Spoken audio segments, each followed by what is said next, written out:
कि कांग्रेस हुकूमत 2 साल से हुकूमत कर रही है, 2 साल से गवर्नमेंट चला रही है तेलंगाना रियासत में। मगर अफसोस की बात है, ना तो कोई वहाँ पर कोई मुसलमान एमएलसी है, ना कोई वहाँ मुसलमान मिनिस्टर है।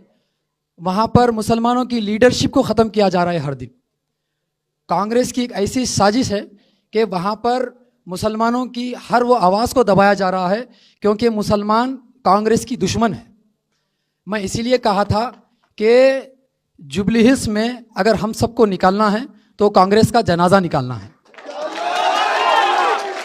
मैं इसलिए कहा था क्योंकि कांग्रेस का जनाजा इसलिए निकालना है क्योंकि रेवंत रेड्डी की हुकूमत, आपको जानकर हैरानी होगी कि जब मैं ये अल्फाज बोला कि कांग्रेस का जनाजा निकालना है तो तमाम मिनिस्टर्स, कांग्रेस के तमाम वो बड़े बड़े लोग मेरे घर पर आने के लिए तैयार हो गए और बोलने लग गए कि सलमान भाई आपको क्या होना हम देने तैयार है, सलमान भाई आपको क्या, आपको इख्तियार देने हैं के लिए हम तैयार है। मगर मैं क्या बोला कि 21 तारीख से पहले अगर खबरस्तान दे देते तो हम तुम्हारे पास चलकर आ जाते थे। 21 तारीख से पहले तुम खबरस्तान दे देते तो इतनी नौबत नहीं होती कि तुम यहां पर मेरे दहलीज पे रहो। मैं तुम्हारी दहलीज पे आने तैयार था, मगर तुमने देरी की और हमारी ताकत को तुमने कमज़ोर समझा। आज मैं एक ऐसी ताकत के साथ हूं जो सेकुलरिज्म को जिंदा रखती है। और जब मैं केटीआर साहब से मेरी मुलाकात हुई, मैं तहे दिल से मैं केटीआर साहब का मैं शुक्रिया अदा करता हूं और उनके लिए मेरे दिल में बहुत जगह बन गई। वो इसीलिए क्योंकि मेरी मुलाकात जब हुई, वो उस मुलाकात में केटीआर साहब के जो अल्फाज थे मैं आपके सामने बयान कर रहा हूं। उन्होंने कहा कि सलमान भाई, मुझे एक चीज़ का डर है, मुझे एक चीज़ का डर ये है कि हिंदुस्तान में जो हालात बनते आ रहे हैं वो हालात खुदा ना खास्ता हमारे तेलंगाना में क्यों होना हो जाए। ऐसे हालात मुझे डर है। वो कौन से हालात है कि जहां पर एक ही थाली में खाने को बैठे तो उसमें हिंदू भी हो, उसमें मुसलमान भी हो, उसमें सिख भी हो, उसमें ईसाई भी हो। ऐसा माहौल तेलंगाना का होना चाहिए। जब ये अल्फाज मैं सुना कि एक हम जो है ना गंगा जमुना तहजीब को जो है जिंदा रखने के लिए हमारे केटीआर साहब के दिल में एक तड़प है, एक फिक्र है, तो बहुत बड़ी बात है, बहुत बड़ी बात है। तो आप इस आदमी को देखिए, रेवंत रेड्डी को एक बार समझने की कोशिश करिए। बोल दिए हड़बड़ी में कि वहां दे दिया आपको जमीन। कहाँ है वो जगह? क्या? अलकापुरी कॉलोनी, शेखपेट के इतराफ में, उसके बगल में वहां पे अलकापुरी कॉलोनी बोल के। सुबह बोले हाँ दे दिए भाई, चलो ले लो 200-500 गज। क्या है वो? 2500 गज। सुबह बोले कागज निकाल दिए, दे दिए, ले लो जाओ। फिर आर्मी वाले आ गए दोपहर।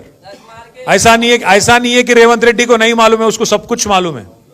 ऐसा नहीं कि रेवंत रेड्डी को नहीं मालूम है, उनको सब कुछ मालूम है। उनको मालूम है कि बीसीस का जो 42% रिजर्वेशन बोल के जीओ निकाले, उनको मालूम है कि कोर्ट उसको रोकने वाला है, फिर भी दिए। वैसे ही उनको मालूम था कि जो कागज दे रहे हैं 2500 गज का जमीन, वो भी नहीं टिकेगा, आर्मी वाले आएंगे रोकेंगे, मालूम था, पर होना बोल के दिए और बेइज्जती भी करवा दिया।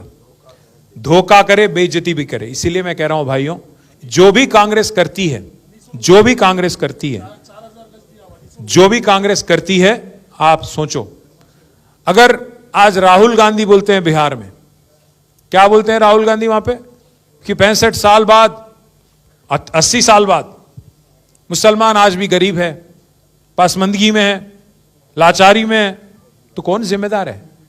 65 साल हुकूमत चलाने वाला कांग्रेस कि 10 साल तेलंगाना में हुकूमत चलाने वाले केसीआर, कौन जिम्मेदार है?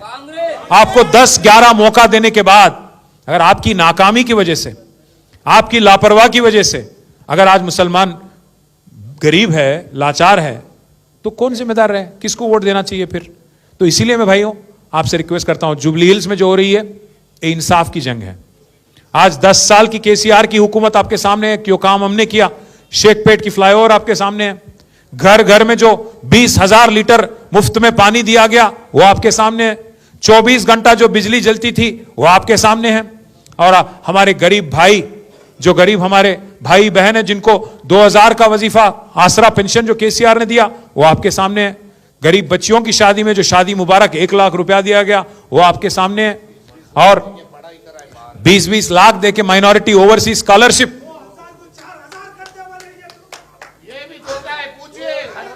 नहीं, मैं उसके बारे में भी बोलने वाला हूं। बड़े भाई, 1 मिनट। हमारे